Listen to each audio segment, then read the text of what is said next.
Assalamualaikum teman-teman, berjumpa lagi dengan kami Koas Kopong di edisi Kocak Koas Bercakap. Intro.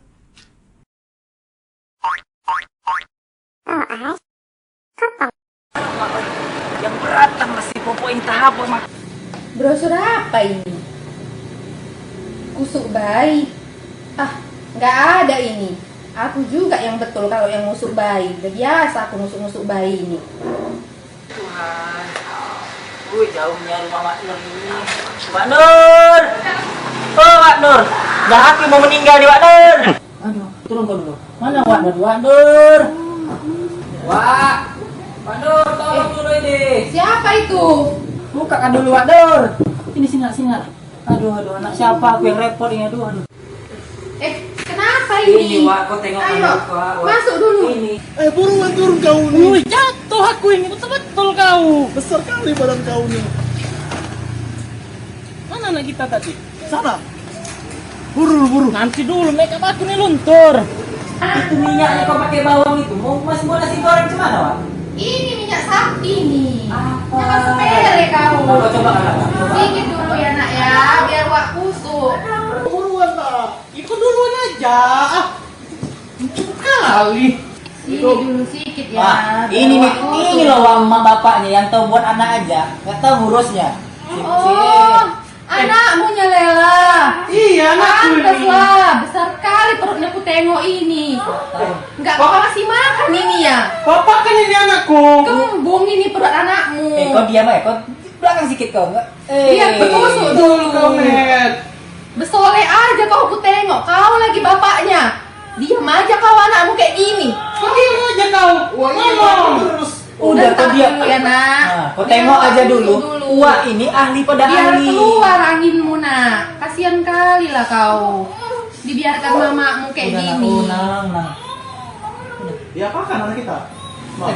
Ya Tuhan, kau. Sedikit dulu ya. Kau tengok pakai biji mata kau dia lagi diapain ini? Ih, Biar Tuhan. wak keluarkan anginmu. Panas juga. Kasih makan. Ini sedikit lagi keluar ini anginmu ini. Nah, udah keluar itu anginmu ini. Kau apa itu anak? Kenapa kau sikit dulu? Kau tuh diam dulu, Wak Le. Dah. Sedikit dulu, sabar dulu ya, Pong. Biar sembuh kau. Nggak dikasih makan kau kayaknya sama mamamu ini ya. Aku yang ngasih makan ya, Wak. Ya Dah ampun. habis beras di rumah kau untuk anak kau aja. Kau masih bersolek aja kau. Ini ya, di sini nih anginnya ini. Kasih tahu, Ini Wak. anginnya ini. Udah. Tahan sikit ya, Pok. Nah. Udah enakan kan, Pong? Kau makin sakit deh, Wak. Kau apa kali, Wak? Enggak. Aman ya ini? Sini anginnya ini. Aman ya ini? Udah. Kok makin sakit deh nih? Coba duduk dulu kau, Pong. Coba dulu. Coba duduk kan dulu. Udah enak ini kayaknya. Coba dulu. Apa? Makin sakit ya? Coba duduk dulu. Udah enak ini. Kok makin Nah. sakit deh tengok? Udah keluar ini angin anakmu ini. Gimana ini? Tapi kok makin sakit dia? Kau tengok dulu bagus-bagus. Jangan bersolek aja kerja kau. Tengok dulu. Nah, udah bagus ini anakmu ini. Coba makin duduk sakit? dulu, Pong. Nggak bisa dia duduk. Cemana nyawa Nur ini? Cemana yang Udah. berkuat?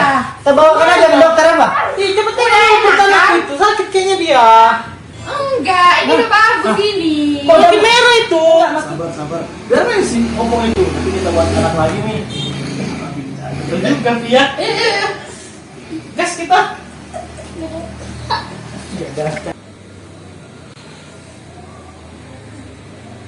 Kejadian seperti ini sangat sering terjadi di masyarakat. Masyarakat umum masih sering membawa anak-anak mereka ke tukang kusuk atau tukang pijat anak. Sebenarnya bahaya nggak sih pijat pada anak ini atau malah ada manfaatnya? Kita simak yuk penjelasan dari Dr. Erjan, spesialis bedah anak. Nah, jadi pada hari ini kita sudah kedatangan narasumber yang sangat istimewa, seorang dokter spesialis bedah anak yaitu Dr. Erjan Fikri. Selamat malam dokter. Malam. Iya dokter, jadi sebelumnya terima kasih banyak dokter sudah meluangkan waktunya hari ini untuk berbagi bersama Koas Kopong dokter. Nah, jadi dok di sini kita pengen nanya-nanya nih dok ke dokter. Silakan. Oh iya dokter, tentang ini dok, di masyarakat kan banyak nih kebiasaan-kebiasaan yang mungkin agak menyimpang dari ilmu kesehatan, mungkin itu berbahaya gitu dok. Salah satunya yang sering dilakukan sampai saat ini itu tentang pijat dokter pada bayi. Oh iya. Kalau orang Medan sebutnya kusuk ya dok. Kusuk. Iya dokter, jadi kayak mungkin di tempat ada juga banyak ya deh. Iya, di mana-mana sih di Indonesia ya mungkin beda-beda nama aja, tapi tindakannya sama gitu ya. Iya benar.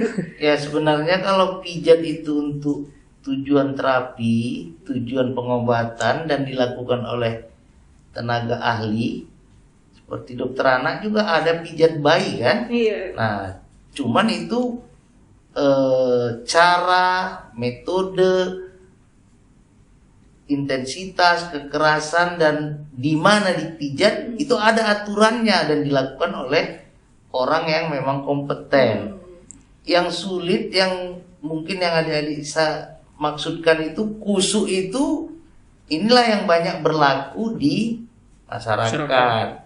Jadi yang sering saya dapatkan pengalaman sehari-hari di klinik ataupun di rumah sakit, yang namanya kusuk itu dianggap sebagai pengganti pengobatan supaya nggak sampai berobat ke dokter. Karena mereka takut kalau ke dokter mungkin, apalagi saya seorang dokter ahli bedah, mereka beranggapan wah nanti ini dioperasi, itu suatu hal yang menakutkan bagi Nanti mereka. jadi sakitnya macam-macam. Dan mereka beranggapan dengan kusuk ini bisa diatasi. Bisa menggantikan gitu ya dokter? Bisa menggantikan. Banyak memang seperti menjadi budaya. Dan kebetulan penyakit-penyakit yang begini banyak. Sebenarnya secara ilmu kedokteran namanya itu ileus obstruktif. Ileus obstruktif ini hampir 70 ke 80% penyakit perut pada bedah itu mengarah ke ileus obstruktif. Dan di masyarakat pun banyak istilahnya itu. Ada yang namanya angin duduk, usus lipat, gembung, Masuk angin mungkin. masuk angin. Sebenarnya kalau dari segi nomenklatur masuk angin gampang aja obatnya. Kalau mau dari atas bersiul, dari bawah kentut. Jadi angin yang masuk keluarin lagi. Keluarin aja. lagi, nggak perlu dikusuk kan.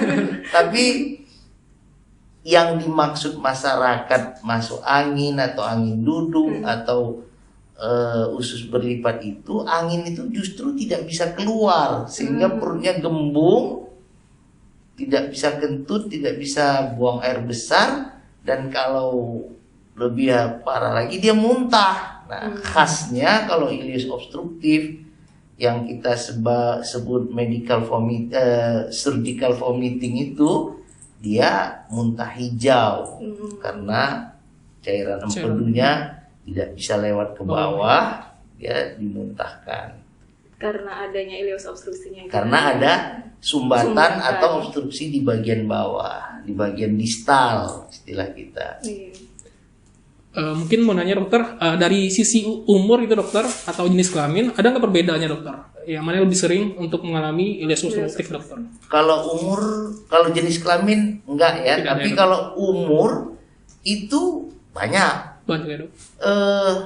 Dari mulai bayi baru lahir sampai dewasa itu bisa terjadi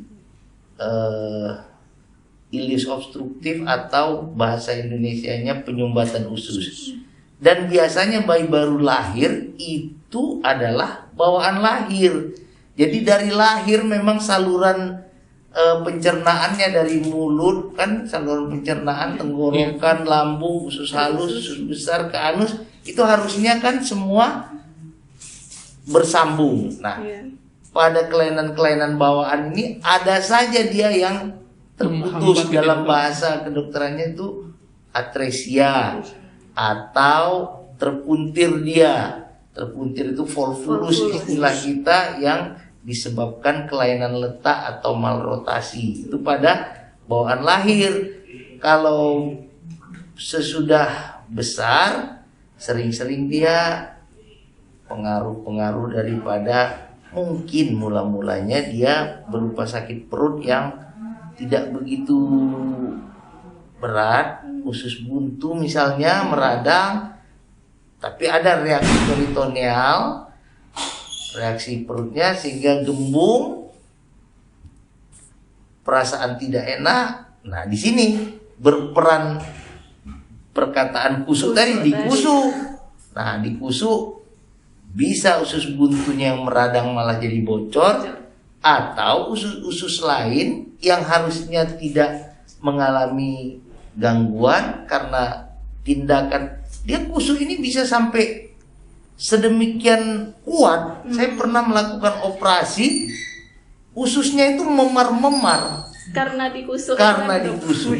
Jadi Sekuat apa itu? ya tentu saya kan aneh, Iya. ini diapain, ini di dalam loh. Iya, bisa yang di dalamnya bisa Kok sampai bisa memar. begini? Sampai saya tanya, ini diapain oleh tukang kusuk? Ini dikatakan tukang kusuk, anginnya itu nggak mau pecah. Jadi oleh tukang kusuk itu memang betul-betul ditekan perutnya itu.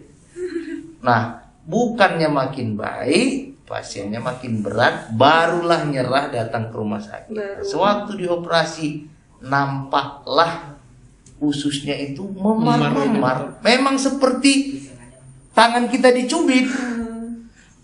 Jadi Kan suatu hal yang Luar luar biasa, biasa. Di gitu. dalam Biasa, loh. iya. Di dalam bisa macam dicubit. Sementara kalau tangan di luar ya bisa. Iya. Ini di dalam. di dalam organ dalam ya. Begitu hebatnya kompetensi tukang kusuk.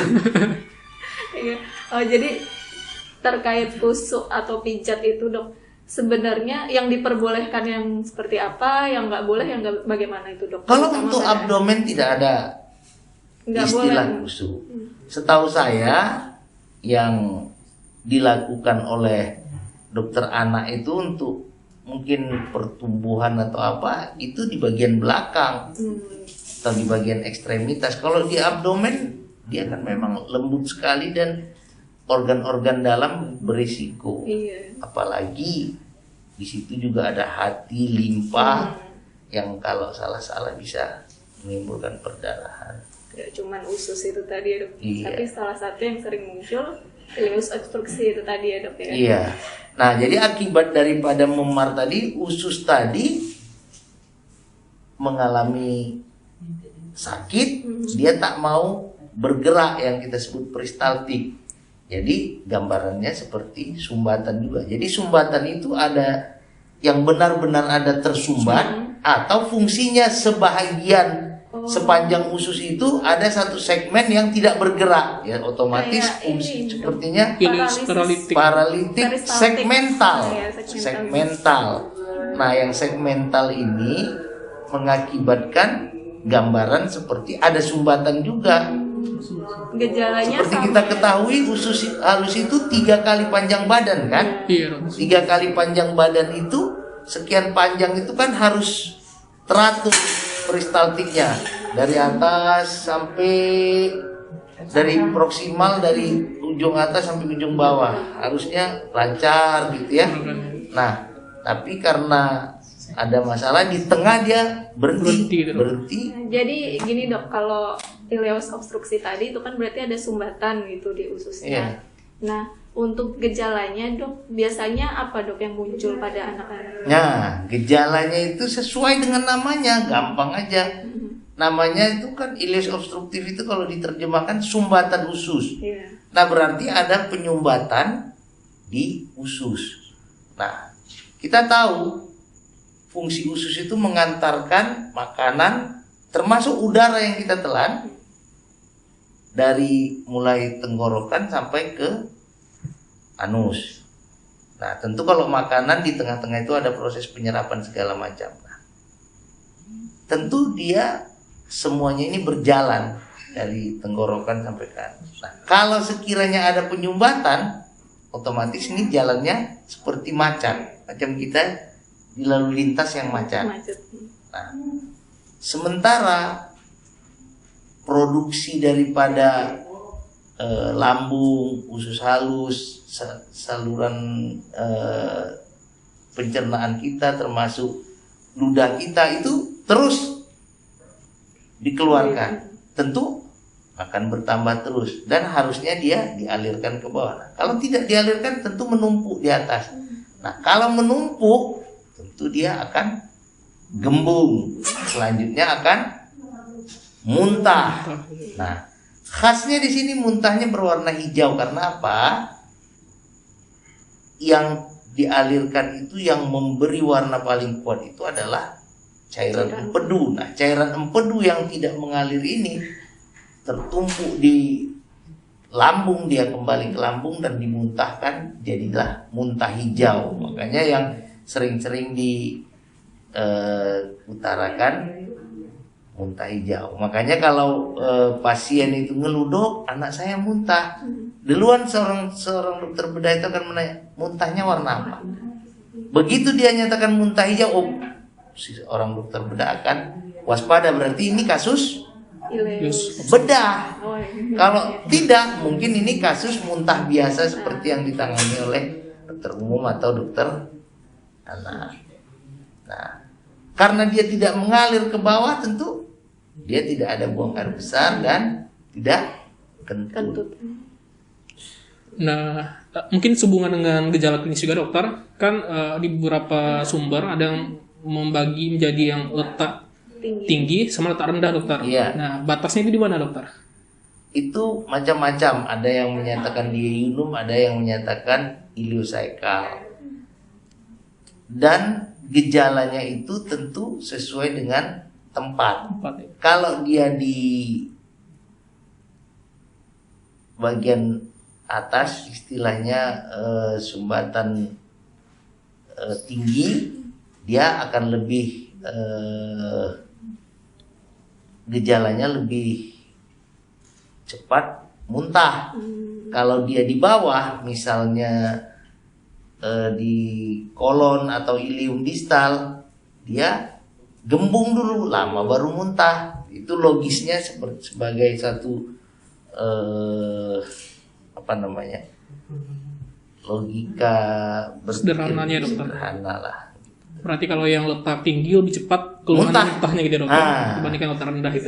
Iya. Kalau letak rendah kan ngumpul dulu dia. Iya. Jadi cenderung gembung dulu ya dok. Iya. Baru muntah. Kalau untuk ini dok, yang ileus obstruksi itu tadi dengan yang paralisis peristaltik yang segmental tadi dok, itu ada perbedaan nggak dok kalau dari manifestasi klinis, dari gejala-gejalanya?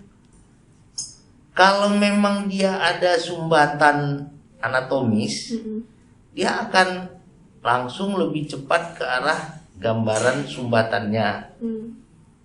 Akibat dari gambaran sumbatan ini, dia akan terjadi gangguan cairan dan elektrolit, baru dia mulai demam. Nah, kalau yang segmental ileus ini, yang biasanya dikarenakan infeksi, misal infeksi usus buntu, daerah sekitar usus buntu mengalami infeksi, kemudian dia berusaha wall off sehingga dia terbentuk mesh, sehingga aliran isi usus itu terganggu, dia baru membentuk satu ileus yang fungsional segmental. Tentu dia tidak seperti yang tadi langsung gambaran ileus, tentu gambaran itisnya dulu yang nampak, gambaran peradangannya. Dokter.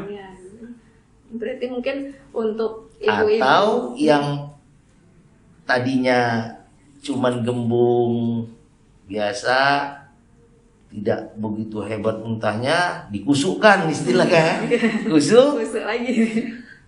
Nah, di situ bukannya makin sembuh, makin muntah-muntah. Jadilah bisa obstruksi mungkin malah nih. Iya. Jadi mungkin untuk ibu-ibu nanti di luar sana yang telah nonton video ini nih, kalau misalkan anak-anaknya ada gembung, kemudian muntah, apalagi kalau warnanya hijau, mungkin bisa curiga itu ileus obstruksi gitu ya dok ya. Ya, mungkin ada tips sedikit untuk ibu-ibu. Ya, dokter. Anak ibu itu jauh lebih berharga daripada sepeda motor Honda. Saya selalu bertanya, Bu, ibu punya Honda? Punya. Kalau Hondanya mengalami gangguan, mengalami kerusakan, ibu bawa kemana? Oh, ke dealer dong. Ya kok ke dealer ngapain? Ya kan memang dia khusus Honda. Nah, kenapa kalau anak ibu sakit nggak dibawa khusus yang bisa mengobati, yaitu dokter? Kenapa dibawa ke tukang kusu? Ya, itu Masalahnya tukang kusu kan tidak punya sertifikat, tidak punya pendidikan. iya benar. Nah, bandingkan dengan Honda tadi, dia dealer itu punya sertifikat loh untuk membongkar satu baut. Resmi gitu ya, Dok. Itu yang selalu membuat saya sedih. Ini ibu kalau lebih sayang sama Honda daripada mana?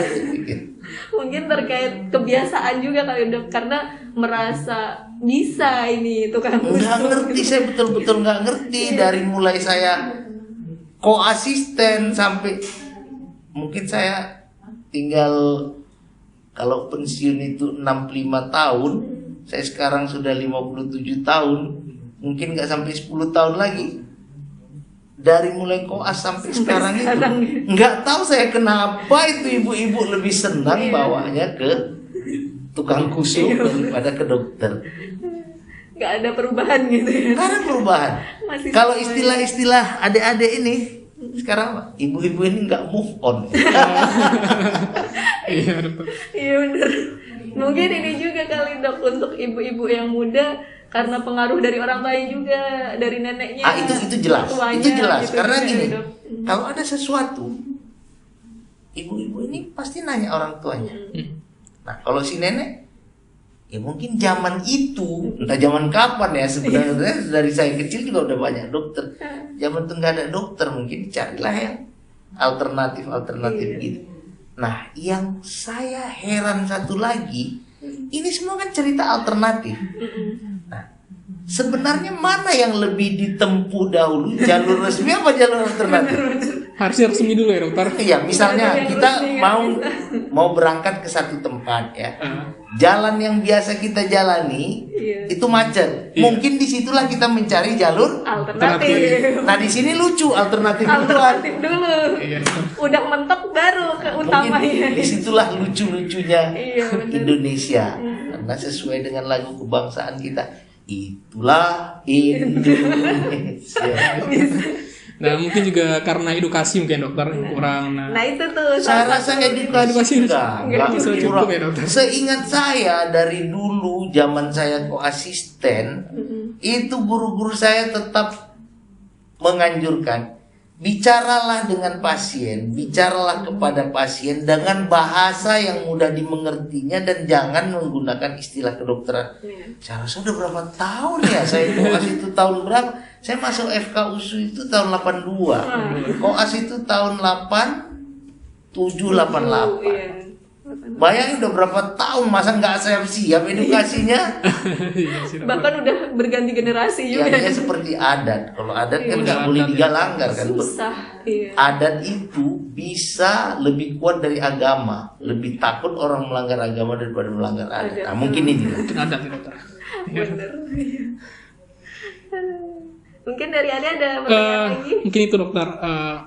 Kan salah satu juga tadi kan pengaruh dari ileus obstruktif itu dokter. Ya, Nah yang di bagian bawahnya biasanya dia akan mengempis itu dokter. kolap Nah, dia ya, mengempis kolaps dia. dia. Nah, Karena di atas udah tersumbat gitu dokter. tersumbat. Nah biasanya di bagian yang atasnya dia bakal dilatasi, membesar dia, Gembung. melebar, menggembung dia dokter. Nah kan ini kayak dia dari segi anatomis kan dokter, kan beda tuh dokter, yang usus besar sama usus halus kan dokter, Iya. beda strukturnya gitu dokter. Iya. Nah katanya yang ileus obstruktif ini juga berisiko untuk pecah dokter, perforasi dia tentu, dokter. tentu kalau dia udah terlalu hebat. Jadi gini, Iya dokter. aliran daripada isi usus itu dari lambung, dia sebelum lambung itu ada sphincter kardia namanya. Itu seperti klepnya lambung, kemudian pylorus. Iya dokter. Pylorus sepanjang usus halus yeyunum ilium, baru ileocecal junction. Itu seperti klep juga. Kemudian ke kolon, di anus itu sphincter anus. Jadi ada tempat-tempat yang tidak bisa dilalui los begitu aja. Nah, itulah yang bisa mengakibatkan, karena dia tertahan, itu bisa mengakibatkan seperti close loop, rongga tertutup, dan apabila tekanannya ditambah terus dia akan Pecah pecah. ya, dokter. Pecah. Nah, mungkin sehubungan tadi dokter kan beda dari posisi segi anatomis beda tadi kan dokter. Nah, lebih berisiko yang pecah yang usus halus atau usus besar itu dokter biasanya. Yang paling beresiko dalam tubuh kita adalah sekum, karena dindingnya Sekum ya, dokter. tipis. Ya. Bagian sekum dokter. Iya. Berarti untuk ileus obstruksi ini termasuknya kegawat daruratan ya dok? Oh pasti, Masuknya, iya, berarti karena masuk. itu istilah bedahnya adalah akut abdomen. Akut abdomen ini harus diambil tindakan segera. Tapi bukan berarti tindakan segera itu artinya harus operasi ya. Misalnya salah satu ileus obstruktif yang tidak dilakukan langsung operasi adalah ileus obstruktif akibat apa ingat? Hirschsprung, penyakit Hirschsprung. Kita tidak perlu melakukan operasi saat itu juga. Paling enak masalahnya tinggal masukkan selang, semprot cairan, mengalir udara dan isi ususnya yang dilatasi tadi, yang gembung mengempes, selesai. Perkara operasinya nanti. Tapi yang jelas sesegera mungkin gembung itu atasi dulu. Iya, dokter. Nah, baik dengan cara wash out atau dekompresi atau harus dengan operasi, tergantung situasi. Tapi harus segera diatasi, bukan operasinya yang segera. Yang segera ditangani. Tangani, gitu, dari iya. dok. Gitu. Jadi dok, untuk ileus obstruksi ini yang dikhawatirkan atau yang ditakuti itu apa aja dok, selain yang mungkin tadi sudah disebutkan pecah itu tadi? Mungkin ada lagi dok? Sebenarnya kalau pecah itu udah ekstrim sekali. Sebelum pecah sebenarnya hal yang mengganggu sekali itu, yang lebih perlu ditakutkan adalah kita tahu rongga perut, rongga abdomen di mana berisi usus, lambung dan lain-lain itu bertetangga dengan rongga dada untuk pernapasan. Nah, dibatasi oleh diafragma. Apabila terjadi gembung pada usus, membesar rongga perut, dia akan menekan ke rongga dada. Itu mengganggu pernapasan. Oh, bisa. Satu. Jadi- Kedua, kadangkala begitu hebatnya tekanan itu terjadi reflux, isi usus itu naik kembali ke atas. Jadi dari lambung, sphincter kardianya itu Enggak, kalah, lagi cairannya dari lambung naik ke tenggorokan. Nah, tenggorokan dia berdampingan dengan Saluran pernapasan. saluran napas. Masuk ke saluran napas itu cairan, Aspirasi, itu, dokter. aspirasi. Itu menimbulkan kematian justru. Mungkin aspirasi itu lebih cepat menimbulkan kematian dibanding kalau tadi saikumnya pecah. Pecah. Nah, makanya yang paling penting kalau orang gembung adalah dekompresi dan jaga jalan napasnya. Dekompresi misalnya pasang ini NGT. NGT, pasang selang lambung. Nah, ini adalah salah satu pencegahan terhadap celakanya ileus obstruktif tadi. Tapi ini menakutkan ibu-ibu tadi, orang tua. Ini juga yang membuat dia nggak mau langsung ke dokter, nanti dicolok-colok. Takutnya, Dia pergi ke tukang Yang kusuk. kusuk lagi. Iya. itu dia. Gitu. Ada pertanyaan lagi, ada mungkin? Mungkin sudah Udah. Nah, jelas. terakhir nih dok, mungkin ada pesan-pesan dari dokter untuk ibu-ibu yang nonton video ini nantinya dok. Sebenarnya dari tadi sudah dikasih pesan, sayangi anak, jangan sayangi Honda. Lebih bagus menyayangi anak. Lebih baik yang pasti-pasti aja. Yang pasti dalam reklame minyak kayu putih juga anak kok dicoba-coba. Iya, buat anak kok coba-coba. Itu dia. Udah cocok jadi ibu-ibu. Insya Allah ya dok. Oke, terima kasih banyak dokter, udah banyak banget ini ilmu yang telah dokter sampaikan juga pada hari Semoga ini. bermanfaat. Dokter, amin. Amin. Semoga bermanfaat untuk kita semua, teman-teman yang menonton nantinya. Buat ibu-ibu di luar sana juga. Sekian video dari kami. Terima kasih atas kesempatannya. Apabila kalian merasa video ini bermanfaat, boleh di-share ke keluarga, tetangga, atau siapapun, apalagi yang punya anak-anak. Assalamualaikum warahmatullahi wabarakatuh.